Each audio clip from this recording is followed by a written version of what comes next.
welcome to episode 14 of the Let's Go Comic Show. My name is Justin. I'm Matt. How you doing, man? I'm good, dude. How are you doing? I'm doing fantastic. We are excited. There's so much stuff to talk about, so we're going to jump right into it right now with some comic book news coming fresh out the kitchen. Fresh out the kitchen, dude. Ignition. This is like the R. Kelly of the Let's Go Comic Show, man, right now. So one of the cool things that's happening out here in Southern California, if you can have access to Disneyland, I don't know if you've heard about it, but so they've redone. I don't know if you've heard about Disneyland. I don't know if you've heard about Disneyland. We're going to breaking news. This is park based on all of the Walt Disney creations, and it costs a lot of money to get inside, and it's pretty miserable when you get there. But no lie, dude. The last time I was at Disneyland, I was like, I need to get out of here. I hate it here. There's too many people here. Were you there? Okay, let me ask you this. Yeah. Were you there? It was like 2 years ago. Just with like adults or with your kids with you? It was me, my wife, and my kids. And we had like the limo stroller. Oh, yeah, dude. That always makes it worse. No, the but limo it was stroller like... always makes it worse. Yeah, I'm telling you, if you can make it out there, like to just go like you and your wife, maybe or maybe some pals, like it's a completely different experience. I'm telling you, dude. I was right by the Tarzan like little attraction that's right outside the Indiana Jones ride. And I was like, I'm not moving anymore. There are so many people here. I am not enjoying anything. I just wanted to get some beignets and watch like the firework laser show, and it just wasn't happening. Anyways, that was like the last time I went to Disneyland, and I was like, not that I don't ever want to go back, but I'm like, we're not going to renew. Disneyland's crazy with their prices anyways. It's like $50 a park. But one of the things that I've been looking forward to is actually two things. Star Wars Land, I'm like, we're going back when that happens. I'm going to save the money to get the year passes. Hand out diapers when you walk into that place. Gosh. Like It's people are just awesome. It just themselves. looks like I'm so excited about that. But one of the things that just is opening this weekend is the Guardians of the Galaxy Breakout ride, which they got rid of the Hollywood Tower of Terror, which was really cool. It was based on the Twilight Zone. I love that ride. It was a good ride. It was fun, man. It was one of the first rides I took my wife on before we got married, like while we were dating. Oh, she hates rides, but she got on that thing for me, like, oh, okay. And then afterwards, she was like, oh, dude, you used the dating leverage to get her on there. Remember when you like to have fun? Anyways, so they've revamped the ride, so it was a little bittersweet. It's like, oh, they're gonna get rid of that ride, but they've branded it this Guardians of the Galaxy ride. And we watched it. We actually got to see like a little video before we started the show on it, and it looks really fun. I mean, it's like you're in the movie. Like it looks like you're in the collector's vault. Right? Yeah, a whole bunch of like props from the movies. Looked like there's some Dark Elf stuff. It looked like an Ultron. Was there an Ultron robot in there? Is that what that was? Yeah, it looked like it. I mean, it looked like because.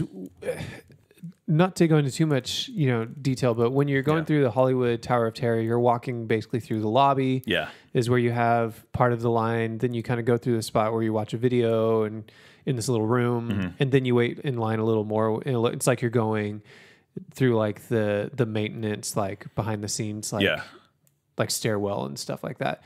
And so it looks like now the stuff they give you to look at, because this ride is going to have a stupid long waiting time now, like with the new one, so they got to give you something to do, right? And so it has all this random Marvel paraphernalia, from like movies and stuff. Yeah, so it looks way cool. And so even in that video too, the get the little cosmic animatronics dog. What's his name? The astronaut dog. I think it was Cosmo, right? Cosmo, yeah. And then, but the animatronic rocket that like talks you through like the ride and is your host. Yeah, that cool. Looked rad. Yeah. He's like, and he's not just moving like it's his head. It's like his body. He's like walking around. Yeah, he walks around and he's like turning TV screens on and stuff. It's really cool. And if you don't live in, well, people have been in Disneyland who don't live in California, but it's an attraction. If you've ever heard of Disneyland, it's a place. Like, so this ride, it doesn't look like they've changed the ride so much. It's more like they just put new paint on it. And, you're still going up and down in an elevator. Yeah, and like makes your stomach flip and flop. But what was cool about the ride, like you'd go up and it would open the doors and you'd see like a projected like image of ghosts and stuff. So now it's just like, it looks like Star-Lord. He's running across the hallway and you go up again and then it's Drax and he looks like he's spinning around laughing like he did some type of destruction. And then they take you all the way to the top and that's the one that opens up and Rocket's all, look, it's Disneyland. So it's kind of cool because when you get to the top of the ride, it opens up these doors and you're like, however feet up in the air. And is it like a 10-story? Is that what it is? Like a 10-story drop is what it is? Something like that, yeah. Anyways, they throw it to the top. They open the doors. You see the whole park. That's usually where they take your picture, and you can look at yourself like, oh, there's you go. Me. Side story, every time like you get on the ride and there's a group of people and you do this like picture drop thing, right? They take that picture of your group. There's always a one guy who ruins it, because what Disneyland will do, there's actually a blog where they actually take the photos and of like people, like they flip off the camera or they do something crazy, right. And they won't put your picture in there. Like one time, me and my cousins, we actually tried to look like we were choking each other. But that was funny, and they didn't put our pictures in there. We're like, "Where's our picture?" And violence. We asked like the ride assistant, and they're like, "Well, if you do anything inappropriate, they won't put it up because they don't want people to see that picture when you walk out." I was like, "We were just choking each other." But then I've seen people who've got away with that, so it's just whoever's editing. Anyways, that ride looks way fun. I love all the Easter eggs. I love all the just the little like the Nova Corps suits, and it makes waiting in line way better when you can look at stuff. You're not just like, Disney does a good job. Hey, I'm going to be here for a few hours, and might as well use that to look at stuff. It was cool. I saw this morning too that James Gunn and Kevin Feige were there. Oh, like, cool. At the ride. And I was like, that's kind of cool, man. They're just like us. They like rides. They like rides, and except for they could probably just go straight onto the ride and skip everything. But, just like us, other than that. Yeah, it's the Summer of Superheroes at Disneyland. Is that what they're calling it? The Summer of Heroes? Summer of Heroes. And so this weekend they're kicking it off. Like I saw an interview with Star-Lord on the news this morning. That's California Adventure. Oh, is it? Primarily. It's like California Adventure? Yeah, they have like this Hollywood backlot is what they've called it. Yeah. And that seems to more and more kind of be turning into the area where superheroes hang out. So they'll have like Spider-Man. You can take pictures with him. Captain America.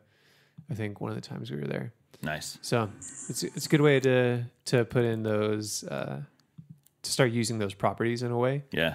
That's a little more than like the place in the main Disneyland park where you just kind of go in and look at like props and stuff. Nice. What I'll do is I'll link the videos that we watched. I'll put them in the show notes. So if you guys want to watch, because they have a whole like pre-show video. It's about 5 minutes long of like what it looks like. And there's like a tour. So I'll put that in the show notes, and people can... He's watching it again right now. I was. If you heard a little snippet. There's like a whole other thing, like where the collector's girl from the first movie is introducing you into it, and Benicio del Toro's in there. It's not really Benicio. It's someone who looks like him. So anyways. We'll put that link in. Yeah, we'll put the link in there. So that was cool. So the only other news really I think we're talking about is we've been looking forward to Wonder Woman. Yeah. Motion picture. Oh, I was just looking forward to Wonder Woman. I'm just looking forward to Wonder Woman. Hey, how you doing, Wonder Woman? Well, it's Wonder Woman's 75th anniversary this year. Yeah. Her first time in a major motion picture, and that is happening in less than a week, my friend. Oh my gosh, I'm really excited about it. So we've been really excited. We've been optimistic about it. Everything we've seen so far has looked great. Dude, speaking of everything looking great, they've had fantastic posters for this movie in general. But you see the most recent one? Oh, with her in the tank? Dude. Oh. Yeah, they've done so good. Yeah, first off, going back to the word of mouth, everything that has been said has been really good. Sometimes I'm like, my eyeball is kind of like, because last time, Batman vs. Superman, which I actually enjoyed, there was problems, I admit, like, we won't get into that. But like the night before it came out, it was like, it's amazing, like all this like hyperbole about how great it was. And but before that, all of the critical responses seemed like not great. Well, all the critical stuff came out the next day. The night of the fan screenings, it was like, this movie's awesome, Marvel better watch out. And then all the critic responses came in, and it was like this we is hate not this. good. This is not good. So, but with this, unanimously with Wonder Woman, with the screenings they've been doing over the past week or two, it's all incredibly optimistic. Not even like, hey, it's pretty good, but like, no, this is the real deal. Yeah. Well, we haven't really got critic responses yet. That's true. That's true. It's all been like fan bloggers and stuff going, man, you're going to love this, which most of the people that I've read and seen, I pretty much trust like their thoughts. Even people who were critical of Batman vs. Superman are like, this is the movie. This is great. This is what, Warner Brothers needed. But some of the stuff that is telling is Warner Brothers has actually lifted the embargoes. Like last time they didn't, the Batman vs. Superman embargo was lifted locked down even longer than usual. Yeah, they've actually moved the date up. So I think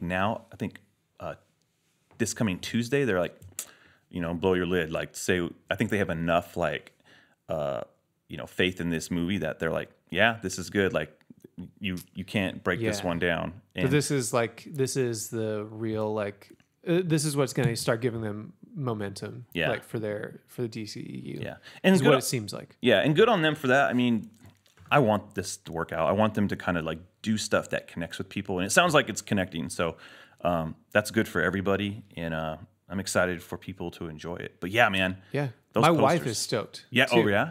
Oh yeah, dude, she's so excited for it. Like. And she, like, usually superhero movies and shows and stuff, she'll humor me, but they're not necessarily her favorite things to go and see. But Wonder Woman was, like, the one thing, like, the only thing she enjoyed about BVS. But, dude, like, she's really, really stoked on it. And so that's fun for me, you know, to have my wife excited about that. I think we're probably going to go, like, to a Thursday night show this next week. Nice. Yeah. My wife has been usually like I play the trailers and stuff for my kids and like we get excited, and she's usually like working on something. And I saw her like taking a peek like last time. We actually watched the Spider-Man trailer, which we can get into that. Oh yeah. But then we started playing. There was the Wonder Woman trailer, and then there was some clips I actually haven't seen.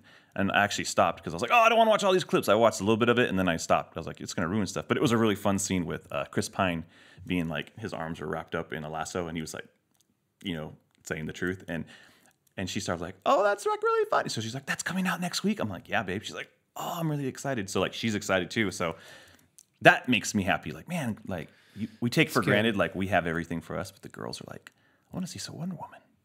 Right? Yeah. I mean, and I'm excited to see the take on the character. I think Wonder Woman, when she's done well, like she's such a great balance of so many things. Like, you know what I mean? Like she's tough and she can fight and she's a warrior, but she also like it's for the purpose of like peace and like sticking up for people and caring for people. Do you know what I mean? Like it's just such a great balance of so many things. So I'm excited for it to be something that means a lot to the DCEU, but also something that I think can mean a lot to a lot of people that maybe want to see another aspect to heroes and see if a female superhero just headline her own movie too. Yeah, like, it's gonna be cool, man. So I'm excited. So. But yeah, that poster, like that last poster with the tank, I was like, shut up now. Like just, we can post a link to that as well. But dude, Wonder Woman just holding a tank over her head. Right. So cool. I hope that when they do Man of Steel Part 2 or whatever they want to call it, that they kind of take that like route of like, show us epic like Superman-y like images, you know? Yeah. That would be cool. Yeah, these posters, I don't think there has been a poster they put out for this movie. I saw someone put like all of the posters in like a grid so you can like look at them at once, and they are, every single one of them is fantastic. Yeah, the marketing, you know, some people say they haven't rolled it out fast enough or whatever, and I would agree. There was times where like, man, there's no posters or anything for Wonder Woman right now. Like now it's all like, I think they kind of front loaded it all like in the last month. Yeah. And so I'm not a marketing director. Like Warner Brothers figured, you know, I guess they know what they're doing. There's a really good buzz on it now, but every one of those, everything they've put out has been excellent. Like there hasn't been a poster that's like, that's a weird poster. It's been good. So yeah, which I mean, that's as good a segue as any into this week in Trash Juice. This week in Trash Juice. So speaking of posters, man. So we talked a few shows ago. Yeah. Like let's just give a little context. Yeah, context. A few shows ago, we talked about all that we liked about the marketing for upcoming Spider-Man Homecoming movie. We liked the trailer. Yeah. You know, those initial trailers, other than the second one giving away too much a key story beat. But the posters, like we talked for a while about like how they're not your typical poster, especially for Marvel. Like they seem to kind of have a way of doing superhero posters that seems to be the same. You saw it for Iron Man movies, you saw it for Thor, you saw it for Avengers, you saw it for all these different things. We're like, man, good on them for not going that route and doing something that felt fresh, it felt young, it felt new. Like that poster of Spider-Man in costume, like just sitting back with headphones on. That's the best one. I love that one. It's such a fantastic poster. And then, along with the new trailer, which I'm not going to watch because the last one gave away too much, and we're basically a month away from the movie, we got a new poster. And dude, it is a bad enough poster that I did a little research and tried to find like if the official like social media accounts from the movie actually posted it or if someone was playing a joke. Yeah. That was what my gut reaction was like. There's no way this can be real after we just talked about how they went away from doing this. Do you have it pulled up? Yeah, I have it pulled up. And, oh gosh, dude. I made a joke on someone's like Facebook page. It's like the marketing guy on the Spider-Man Homecoming movie. He was like, my nephew, he's been doing Photoshop elements. He's got some talent, you know? And you're just like, you're looking at this poster and it's freaking awful, dude. It is a terrible, terrible poster. It's really bad. I mean, if you look at it, like there's a lot of fire in the background and weird Tony Stark's floating, and well, you've seen this. Like this is the exact thing we talked about. That usually is a thing that I still don't understand why it's a thing because it's not good. Actually, I don't want to speak into that. You are the designer, the artist, the artist of the team. Artist for just even on that level, even outside of talking superhero stuff, just straight up from a design point of view. In your opinion, what makes this not the best poster? Well, first off, it feels like it's not communicating what Spider-Man Homecoming is. It's very generic. It's just kind of like, oh, there's a bunch of people. The composition's really weird. You have a very confusing message that's being sent with this poster. Yeah. Without it saying Spider-Man Homecoming on it, it does feel kind of like Iron Man 4. And I'm not being like, I don't feel like I'm being like a jerk and saying that. I'm really like, Iron Man is flying right at, it almost looks like, is Spider-Man the villain? Take Spider-Man Homecoming off the poster. And it's like, is Iron Man going to fight Spider-Man in this movie? There's just this weird, like, here's everybody we know, and there they go. Yeah, Marvel, and I don't know if this is a Sony thing or a Marvel Studios thing. I don't know how that's working out on the promotion side of things. Yeah, but it doesn't not feel connected to what Marvel's done in the past. There was when Iron Man 3 came out and Thor Part 2 came out, there was I did this like side-by-side poster thing. It's the same thing. It was Iron Man and Pepper Potts, and then it was Thor and Jane Foster. Oh, like same thing, and then like surrounding them, villains, smoke, fire, everything in the background. And so they have this formula. A shot of the hero in costume, a shot of him without the helmet on, like. Yeah, it's you know what, and then like a big picture of them in the back. And so here's the thing, it hasn't not worked for them. It's just come on, it's guys. Also the Force Awakens poster. Oh yeah, well yeah. That one Force Awakens poster is pretty terrible, I think. But I don't think it's a terrible poster, but it's just the same. Like it just feels tired. It's the same. I like when composition where you have like small pictures of supporting characters, a giant picture of like one of the main characters, some sort of vehicle flying out of it. Yeah, fire at some point, blue sky on another point. Like Guardians of the Galaxy did a really good job with their posters this time. I mean, they do have the big hero, the big conglomeration of everything happening. Of everything with like the explosion coming out behind it. But I feel like it's laid out better. Done. This one just looks really bad, man. Like it deserves every amount of criticism that it has. So the bright side to this, is the internet. The internet is the best. Oh, yes. Let's take some lemons and make some lemonade, my friend. Yeah. So the internet has done. There's been so many just parodies of this poster, and I just pulled another one up I have never seen, and it says Iron Man Homecoming plus Spider-Man, and it has all these versions of Tony Stark in the background. Some with some crazy hair, and it's got little Tom Holland in the back and in Spider-Man. That's probably one of my favorites that I've seen. I saw one that was all blacked out, like someone just scribbled it out with a marker, but it just has Zendaya, That's funny. Has her singled out, and it says Zendaya, Spider-Man Homecoming. What's funny is I just pulled up, someone literally put it side by side with the Force Awakens. Oh, really? Poster, and that angle that Spider-Man's like arm and shoulders kind of makes going across that angle is the exact same one as Rey's staff and Kylo Ren's lightsaber. There we go. Like it just put a lightsaber in his hand. That's what needs to be added. So my favorite is It doesn't feel like it's telling anything, dude. Sorry. No, it's okay. My favorite is the one that has like Pauly Shore, Batman, Donald Trump, and the Saudi leaders touching the orb. Someone put King Kong in the background on on the monument. And then I saw one. It says, I fixed the Spider-Man poster, and they took the Tony Stark, like him looking off into the back, to the... Oh, yeah. And it's just that face, like, over the top everything else. Yes. Oh, somebody put Michael Jordan's face on everybody's heads. So much. Like, I'm almost, like, bummed that I didn't do one myself. It's just kind of like, it's a thing now, and it's done, and I love the internet. This is the best. They should do... I saw one that was just memes, too. Oh, yeah? Everybody from a meme. So here's what Marvel should do. This is what they should do. Because sometimes they're good at poking fun at themselves. They should actually do a special behind-the-scenes like thing on the Blu-ray whenever that comes out. And it's like, hey, we messed up with this poster, but here's some of the best like parodies of the poster. And yeah, the meme one, like with the Batman face and everything, that's just great. So anyways... That's great. Yeah, the Batman face, Trump touching the orb, Pauly Shore. I like that they put Pauly Shore in there. Oh yeah, it's just bad. King Kong. So there was the one though that actually had like Tobey Maguire Spider-Man in it too. Like someone added him in there, and like I think people just keep adding to it, and so it's like the world's biggest jam piece. Like what else can we throw in there?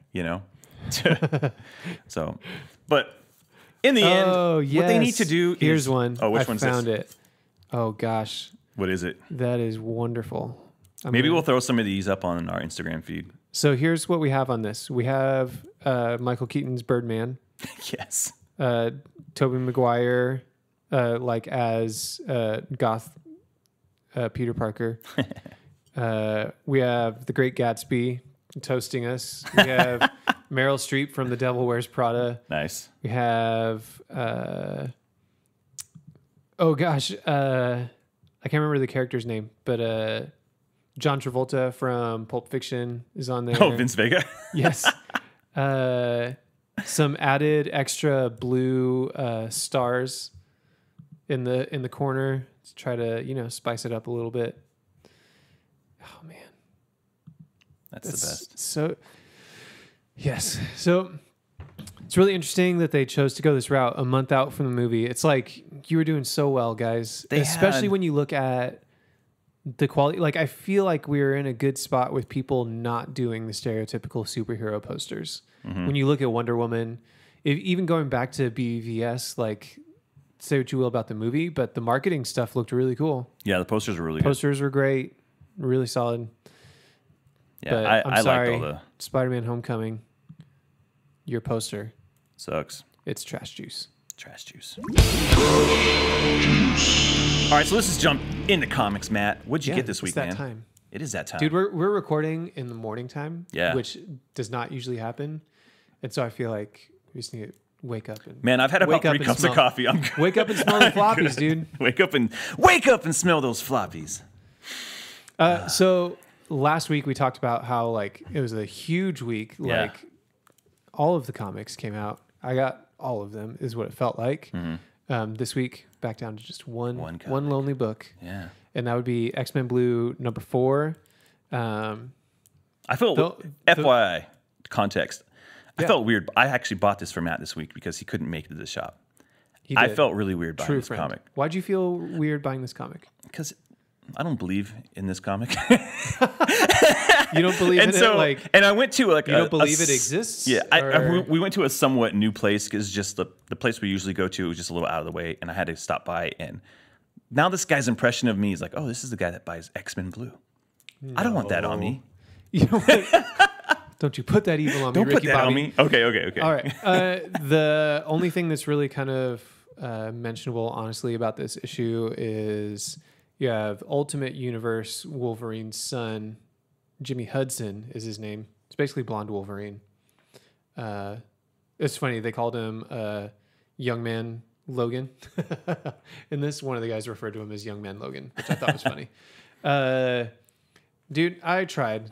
I'm just saying that with Resurrection, I'm like, I grew up reading X-Men. Let's try it out. Yeah. I liked the original team coming back. It's weird for a book that ships every other week to feel like it's moving slow and not much is happening. Mm-hmm. That's a little bit of a bummer. And so I think It's not a bad book. I would give it a go still. Yeah. Like it's right there in what's a C stand for? A C is a C? Like as a grade. Oh, it's go? Average. Average. Yeah, there we go. Average. Okay. So I was like, we don't have a C. What are you talking about? What are you talking about? I don't know this grading scale you're referring to. When I was in school, I was a gotta go. Let's go. Sorry. Gotta go. Your son is a gotta go. Yes. Your son's What's a GG mean, son? Well, Dad, it means I've been doing pretty good. I'm top of my class. I'm a gotta go. Yeah. Yeah. So it's a go. So I mean, it's average. It's not like something bad to pick up. For me, it just doesn't feel like it's doing much of anything, and so I'd rather kind of refocus the funds into other books that I'm really excited about. You know. Yeah. Fair. That's good, man. So, I think that's important to support what you believe in. And there's always that cost benefit analysis. You know what I mean? Yeah, like, I get you. Is it worth putting? Because I mean, in this book's case, is this a $2.99 or $3.99? It's a $3.99, dude. Sheesh. Yeah. Yeah. That's gone. Sorry. Yeah. I gave it 4 issues, which I feel like is pretty fair. Yeah. Marvel, just do one X-Men book that's really good. I would buy an X-Men book that was really good. Going back to all new X-Men. Yeah. About a few years back, I thought it was. They have Astonishing X-Men coming up here pretty soon. It's kind of one of their big ones they're pushing because that's got Old Man Logan's in it. You have Rogue and Gambit and Psylocke in it, so it's kind of bringing back some of that nostalgia for people that read in the 90s. Yeah, we'll see. Anyway, what did you get this week? I got Kamandi Challenge number 5, which that book is just fun. I love it. I think what I'm going to do is sell the issues when I can get it all collected into one. Yeah, hardcover or whatever. I don't know. Maybe, who knows? That sounds like it'd be a cool one to have like that, like collected like that. Yeah, I mean, I said because of the cliffhangers, like going one to the other. You probably want to have that collected. There is something about like, oh, what's going to happen? How are they going to do this? It's just fun. It's in the spirit of Jack Kirby, which we can talk about in another show. Like 100 years of Jack Kirby, cool. So that was good. I got All New Guardians of the Galaxy 2. I'm like, dang, that thing's already out. But I guess it's a bi-weekly book right now. Oh, okay. Those bi-weekly books are killing me, by the way. FYI. But I'm liking it. Well, because you're not getting that many books, but almost all the books you're getting are all the books I'm getting are like bi-weekly. It's like Batman, boom, Superman, boom. So they're all coming out. And then Amori Wars 2, which is, I'm a big fan of Coheed and Cambria, the band. If you haven't listened to that band, then you're missing out because they're amazing. So anyways, they have this whole storyline universe going on with their albums. They're all conceptual and there's a storyline going on. And those comics are always elusive to me. They always kind of sell out or people don't order them. But there's a big cult, following behind them. So you paused in such a weird spot there, but there's a big cult following. Oh, okay. The cult of Coheed and Cambria. I paused because I heard a dog barking. I was like, what's that dog barking at? And so what's cool is like Claudio is writing it, and he's us, dude. He's a big nerdy guy. Like, I love how you're on a first name basis. Claudio, if you want to come on the show, talk about some of the stuff you guys are doing at Evil Inc., I'm interested. They have a lot of cool stuff. I think his wife is helping him write this too. But anyways, so he's working with Rags Morales on the art, who I really like. He did a lot of the Jeff Johns Hawkman issues in the beginning. He did. He did a couple other things too. He did Action Comics with Grant Morrison. Yes, that's what it was. That looked really good. He's done a lot. He did a lot of Justice Society stuff. He did Identity Crisis with Brad Meltzer. So he does a lot of good work, and you haven't seen him around for a while. I don't know why. I really like his art. I feel like Action Comics was the last thing I remember seeing him on. Yeah, I think so too. I think he popped around here and there. He's a good artist. I think he should be on more high-profile stuff. But it was really like, it almost made me like, I didn't want to get it because it was number 2. I missed number 1. But then I saw Rags Morales is doing this, so I jumped on it, and I'm going to try to hunt down the other issues. I may just get the trades for the other stuff. We'll see. I may wait. I don't know. But I got it, and I'm just excited about it. I didn't read it all the way yet. I kind of flipped through it. And then good stuff. So anyways, that's kind of for comics this week, what we got. Probably put some reviews up later. You know what, though? We didn't talk about last week. I don't know if we want to spend a few minutes on it. Oh, Batman number 24. Batman number 23. I don't have 24 The Brave yet. 23. And the Mold. I mean, we can talk about 24 and what we think it'll be in it, but if you want. Did you want to talk about that? Yeah, I mean, we can jump on it a little bit. That was a fun time, man. That was a good comic right there. That was a crazy beginning to a comic. Yeah. Well, you have the dude sitting in the chair, like Wild Irish Rose. Like just it sounded like he was just reciting the lyrics, which is kind of crazy. And then you just have that double shot, like double headshot, and you're like, what the heck? Yeah, right. That was the whole thing. Why did he get shot twice? What was the point of that? You know, like I love Gordon in this. Gordon's like, what the heck? Gordon just seems so like, what is going on here? And Batman's just like, oh, it's Swamp Thing. He knows. So I thought a lot of the Batman stuff in Swamp Thing, like between like Bruce Wayne and Swamp Thing, the scene in like Wayne Manor where they're in the library and Swamp Thing is making some type of green tea or something in his hand. That was cool. I liked their car ride together. The car ride was He's like, why do you need a car? Great. And he's like, why do you need a body? Yeah. And they both kind of like are smirking, like, solid burn. See, I like when, because I don't think he's not a jokester, but he does say. He has like wry wit. He has a wry wit, and I'm like, they really should. I like if they explore that. And Tom King gets that too, dude. Tom King is so good. Tom King, you're the best. Tom King, you're the real MVP. Scott who? Oh, dang, dude. Scott who? Shots. Tom King, real MVP. I read somewhere that he wanted it to be a tribute to Bernie Wrightson, who recently passed away. Yeah. I mean, he was Swamp Thing. Because it had like that dark... Well, he wasn't Swamp Thing, but... No, but he drove that character, and everything kind of had this like gothic, kind of dark kind of vibe to it. And this book definitely felt that way. Like, man, like Swamp Thing's like disconnected emotionally. Like, no, it's fine. Like, he was my dad, but it doesn't really matter kind of thing. Mm-hmm. Until they find the killer, and he makes plants grow from inside the dude's head, and it all like splits apart. That was messed up. Messed up. He like that. Yeah, that end scene with Batman being upset, and I think this was a good in-betweener between like I don't know what's coming up. Does the Riddles and Joke War start? There might be a few more issues before that. Okay, because it does give you this like weird break between the I am button, because there's a little more. I feel like there's a little more of that. Should I be Batman, or like should I stop being Batman? Going on there as they're talking about their fathers and self-discovery that's going on. I really liked it. So just to correct myself, Batman number 24, which is on sale next the week, 7th. It's actually on sale the 7th. So it'll be a couple weeks. It'll be a couple weeks. Yeah. It looks like another short arc called Aftermath. Okay. So Gotham City is at peace, but a war is coming. Armed with the terrifying knowledge gained from the mysterious button, Batman prepares for the coming storm by making a proposition to one of his enemies, one that will change everything for the Dark Knight and his allies. I wonder if they're going to kind of explore a little bit of that don't be Batman aspect of things. And it looks like, based on the art, it looks like David Finch. Yeah. Oh, cool. On. So can't complain. By the way, the art on this issue 23 was Issue 23 was fantastic. So good. Is that Mitch Gerard? It is Mitch Gerard's.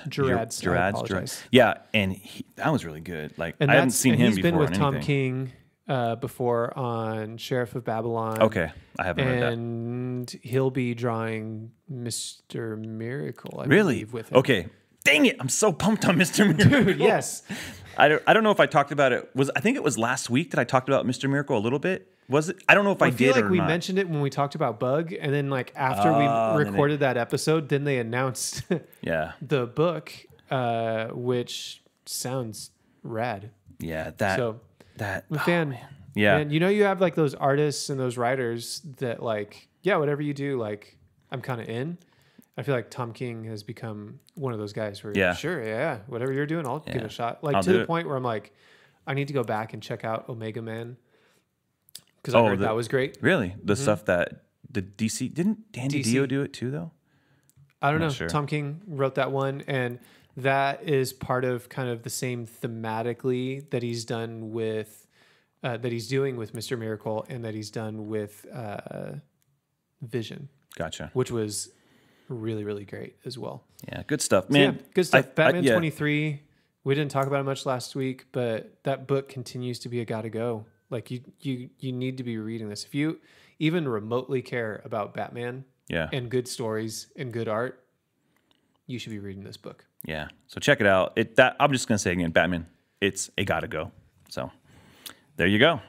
There you go. All right, those so are the floppies. Those are the floppies. So speaking of Batman, I know it feels a little DC heavy. We started off some Guardians, some Marvel, but we're going to talk about it's a year later. DC Rebirth. DC Rebirth. Sorry, my pauses. I'm waiting for Matt. Matt, follow it up, dude. Come on, we're a team.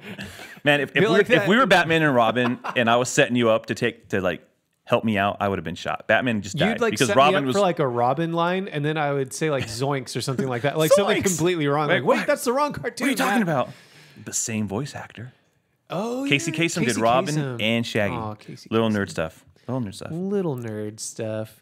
Okay, so we have DC Rebirth. Yeah, so that happened. Happened last DC May, Rebirth #1 was a big book. Yeah, like that was a lot going on. And I remember I got it free. I was really excited that I got it free. I forgot how I got it free, but it was free. There was some promo code. I was able to get it, and again, Ryan Haas gave me a heads up last year on it, and I was able to get it for free. And I read it at midnight. I remember right when it came out, I was like, I'm getting it.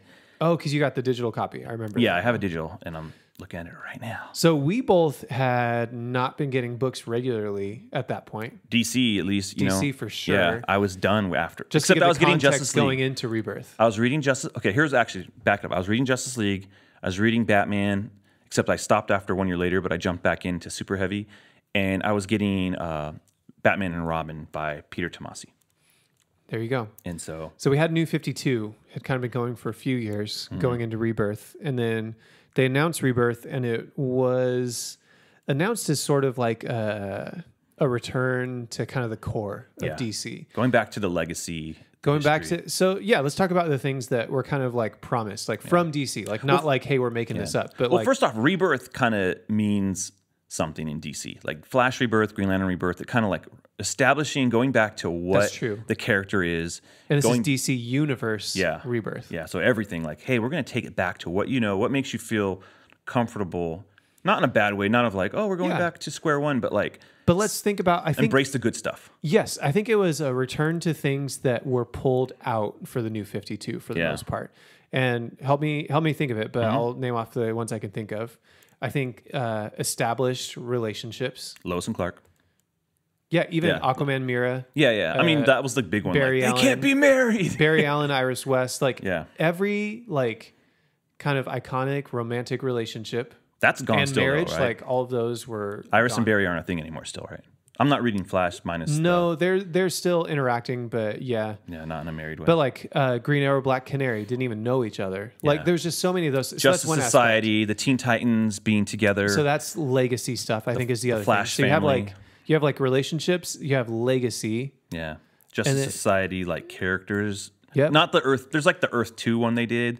No, but like in continuity on this main like Earth 1 or Earth Prime, whatever you want to call it, you have both those in the past and in the future. Yeah. Because also there's the Legion of Superheroes. Yeah. Which they sort of did something with it. They just don't have a good grasp on what the Legion of Superheroes is. I don't think they've had someone... Teen Titans really struggled like in New 52 to figure out what they needed to be. Yeah. But I feel like those were kind of the two of the core things. And I think the other thing would just be, I mean, Jeff Johns says it all the time, and you just hear this line a lot this past year for everything DC, and that's hope and optimism. Hope and optimism. So not that everything's bright and shiny and that it's not ever dark or scary or gritty necessarily, because I don't feel like it's like, oh, we'll never do that, but that there has to be some sort of hope and some sort of like, but things will get better. Like it's dark now, but it's not going to always be that way. But not to also say that there is no,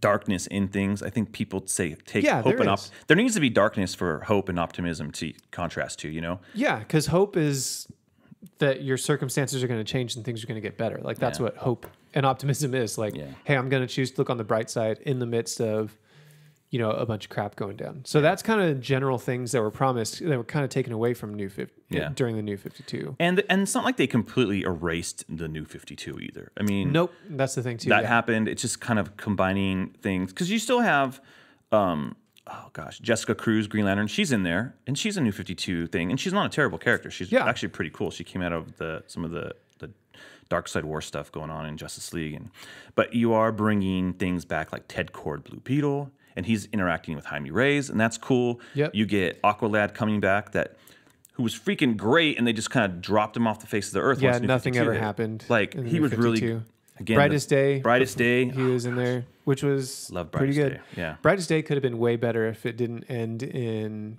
Flashpoint in the New 52. Yeah.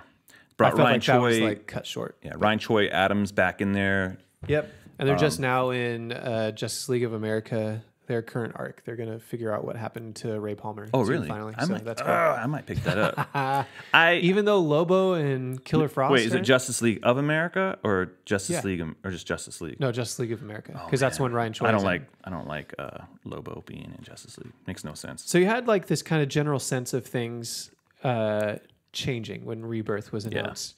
And for me, like, if you've listened to any of our episodes, you can tell, like, I like that aspect of comics. Like, I don't want it to be dim and dismal forever. I don't want the lack of connection. Like, I think Marvel has their strengths and DC has their own strengths. And I think DC's strengths historically has been just the embracing of legacy characters. They've just done that more, and it seems like it's worked well for them. And so bringing that back, those aspects, I think, is good. So we both have our copy of DC Universe Rebirth #1 in front of us. Yeah, we do. So let's talk about some of the stuff like just in this issue that seemed to be like seeds planted or things kind of like story ideas brought to the front, and then we can talk about whether those were really followed through or not. Well, from the outgo, they did say, just to give it a little bit of context, they did say this is going to take 3 years to go through this entire everything.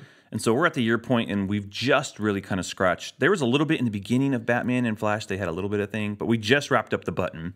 Yeah. Which, to be honest, I don't think it really did anything except, okay. Dr. Manhattan, I think that's his hand. They may go, oh, no, somebody was cleaning the sink with some of the gloves. I don't know. But they bring the button. There's some type of, like, connectivity to that button. It's drawing something out. Yeah. And so... And Psycho Pirate had... His mask has some sort of connection to that, which goes back to Crisis on. And there's some stuff going on in the Batman books. Like, it keeps showing Saturn Girl in Arkham Asylum. Like, there's something going on there. Yeah. She's making, like, proclamations. Johnny Thunder, keeps showing up and stuff. So one of the things that you brought up when we were talking earlier before recording for this issue specifically is at the beginning, Batman's at his computer. Mm-hmm. He seems to still kind of be a central figure to Rebirth. Which is, well, you have to be. Yeah, you kind of got to be. So you have him looking at a screen saying that after he had used Metron's chair. Oh, yeah. That was a big deal. There was 3. Yeah. So he needs to figure out what it means that there were 3 Jokers. Mm-hmm. Have we had any other... Nope. We haven't addressed that even Not a little at all. yet, right? Yeah, there hasn't been a... It's funny because when the Rebirth came out, they're pretty, like, out there with, this is what the Joker looks like in Rebirth, and he hasn't really shown up. He hasn't made an appearance, so... There you go. They did mention the letter, like Wally West, like the original Wally West. Mm-hmm. I feel bad. Like, how do you red-haired Wally West? Like, should we just classic Wally West? Yeah, old school Wally West. Yeah. When he shows up to, we'll just call him Wallace. Wallace West. Wallace West. He says to Bruce, like, remember how you got the letter from your father. Which, I mean, that was just kind of addressed. Recently, which is kind of cool. And then freaking Reverse Flash ripped it up. You have Johnny Thunder in there, which he's only shown up once or twice since then, and so seems to know what's going on. Mm-hmm. You have Saturn Girl showing up. Yeah, we have Ryan Choi. That's when he first kind of sneaks in and tries to figure out what's going on with Ray Palmer. Again, you skipped over some of the original Teen Titans, like that are right there. They're showing as well. Oh, did you skip over it? Yeah, with what? Because it shows, the Flash and how he became Kid Flash. So there's like the original Teen Titans with Robin and Shorty Shorts. We have Crisis on Infinite Earths where he's so all these things are saying have happened. Everything that was pre-Flashpoint, he's saying these happened. The history has been robbed, and they're alluding to Dr. Manhattan. Like darkness infected us. Like years were taken from us. So I think that aspect is kind of cool. Yeah. So you have the Atom legacy stuff. You have the Blue Beetle legacy stuff. Mm-hmm.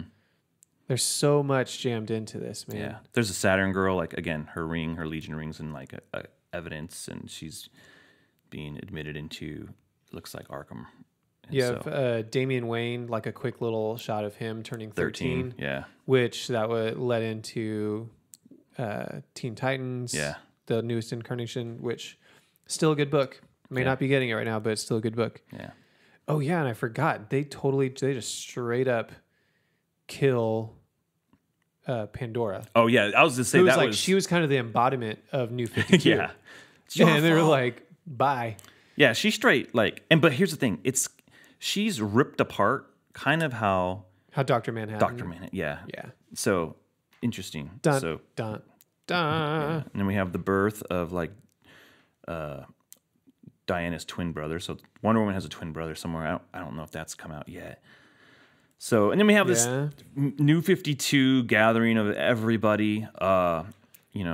It's telling because Wonder Woman's wearing her New 52 gear right here at the death of New 52 Superman. Yep. You have all this stuff. Then you have Green Arrow. Black Canary, Black Canary kind of noticing each other, making eyes. Yeah, and them referencing like they lost something. There is something they barely know each other. Like because Wally West he's kind of narrating this and like there's a problem there. Why aren't they together? Same with Aquaman and Mira too. Yeah. Is implied like a couple of pages later. Yeah. We have do we just call him like Oz or Mr. Oz? Still don't know who he is, but I mean safe bet is Ozymandias from the Watchmen. It's a guy from Australia. He's just Mr. Oz. So. Just I was gonna say he's from the land of Oz, but sure, yeah. The wizard. Yeah, and then Wally, talking to Linda, love of his life, who's like, "Who the heck are you?" I don't know. Totally, and at the same time, you have newer Wally West getting his powers. Yeah, kind of solidifying that for him. But what I thought was really the emotional core of this one, man, him talking to Barry. Classic Wally West coming back and talking to Barry and trying to get him to remember things. And when he can't get him to remember, he just says like, "Thank you for an amazing life," as he likes crying. Like, dude, this still gets me. Like going back and reading this, like I think that's this like sequence is the embodiment of what DC can get right when they do it. Is you have this emotional connection and relationship between these characters that really is poignant. Yeah. Uncle Barry, I mean, that was the thing. Like Wally didn't have anyone to look up to. His dad's kind of like not really an active participant. And so, his aunt's at the time fiance was the dude. "Oh, this guy's awesome." He looked up to him. He was cool. And he was like, "Yeah, I know the Flash. You know the Flash?" And then he turns into the Flash. It's just such a cool idea. I know it's super schlocky Silver Age storytelling, but as they've, modified the story, they've really made it like a nice, heartwarming connection. So, yeah, because you mean you have that kind of like larger panel where they're just hugging, and he says, "How could I ever forget you?" Like Barry's talking to Wally. It's a good moment, man.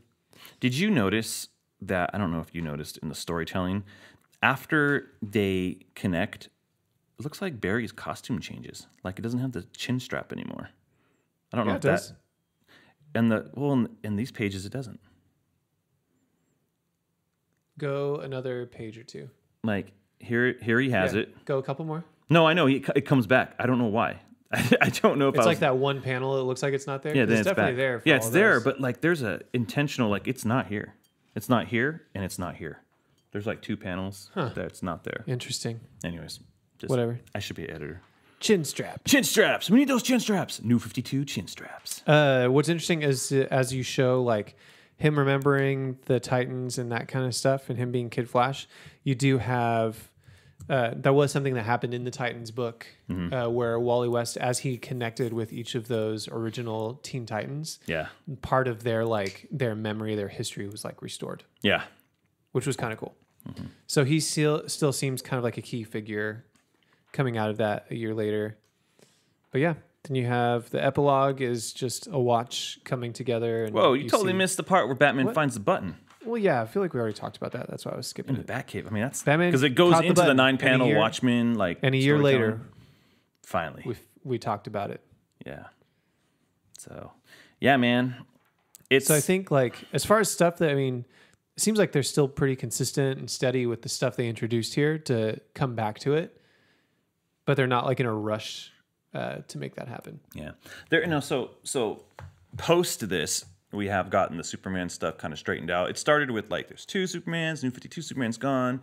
The post-crisis Superman, he's back. Him and Lois had Jonathan, and they've been living secretly, and now they've kind of straightened that story up.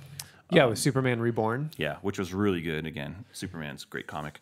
So that's starting to work itself out. What are some stories that have kind of stuck out to you in Rebirth? Really, I mean, everything going on in Superman, I think, has like Batman's been good, but Superman has been really like a good example of Rebirth, like working out the things that need to be fixed. I would say that was probably one of the biggest issues with New 52 was Superman was not good. It just wasn't good. Yeah. The story wasn't good. They've actually said that him and Wonder Woman have never dated now. That's been like confirmed by the editors. Oh, that was a huge part of New 52 was redone. Like Superman and Wonder Woman. They had a whole comic called Superman and Wonder Woman. And so they've kind of started to figure out like what works. So I think once they figure Superman out, and I think maybe that's probably why he's the focus of the Doomsday Clock story. Superman is key to the DC universe. I know it's always Batman's the seller, but Superman is kind of the heart. They've done a great job, man, bringing him back in the mix. Yeah. So I think for me, that's been one of the things that has really stuck out with Rebirth. And I think it's important. Like they needed to get Superman back to a good status quo. You know, we say status quo, it's kind of bad, but I think he needs to have that. You know, him and Lois are a thing. But they brought in like the really cool dynamic, like an iconic status, maybe not necessarily status quo. Yeah, you're right. That's better. And even the costume, like this is his second costume in Rebirth. Like he's even getting closer to the classic look, sans the trunks. Like everything's there. Because starting off, I was like, and I don't know if it was intentional. Maybe it was like, why red boots? Yeah, what's up with the stupid like pajamas he's wearing? He needs those boots, man. Hoodies. And so he's back to looking like, hey, that's Superman. Doesn't have the weird high collar, not the armored suit, He is freaking Superman, and so he's back to how he's the apple pie version of Superman, if that makes sense. You know, like classic. Right. You know, he's the Coke bottle. So the Coke bottle. so I think that's like for sure been a book that's been a standout. Obviously, we gush about Batman. Tom King's take on that has been incredible. I've really enjoyed the Trinity book. Coming out of Rebirth. I know it didn't launch right at the same time as Rebirth, so it hasn't been out, for a year necessarily. Any other? I'm trying to think of like because there's definitely things that have worked that feel like this is really Super good. Sons has been really good. Like the Damian even Jonathan Kent being explored. I mean, a year has passed and it feels like Jonathan Kent has always been around to me. Like I've accepted that character. It's cool. I haven't been reading the Titan stuff, so I don't know what's going on with Wally West. I couldn't tell you like, oh yeah, that's been a really good book. So reading detective and stuff so that's been kind of cool. The bringing Spoiler back in, the team dynamic that Batman had, kind of the Batman family characters. Yeah. Spoiler is cool. I like Spoiler being in the comics. I missed her when she, again, I liked her as Batgirl, but I think they've kind of said that's never happened. It seems like that history is gone from time. I was just reading an article last night on DCComics.com. That's too bad. Where they kind of went over the history of Tim Drake and Stephanie Brown. And like, oh, they've dated all this time, and here's their story. She actually became Robin. So they've said she was Robin at one point. Okay. But they don't say she was They don't say she was Batgirl. No. That's too bad. She's a really good one. Yeah. I'd say one of the things that I mean, we talked about it before, so I don't need to belabor the point, but I was bummed with the Flash seeming to be like such a key part of Rebirth going forward. Like I just feel like that book has not been the strongest book. Yeah, I haven't. Which is too bad. I've only read the few issues in the beginning that I you keep had. going back to try to make my way through it, and it's not. Yeah, not the Rebirth stuff was okay. I mean, I think I really liked the art. If Howard Porter was on the book all the time, I think I'd buy it. Ooh. I just like Howard Porter. I didn't hate the I Am Button issues. I just didn't feel like it ended well. Totally. But no, I don't think it like stuck the landing real well. I'm trying to think of But I didn't hate what happened in the issues. I didn't hate the writing.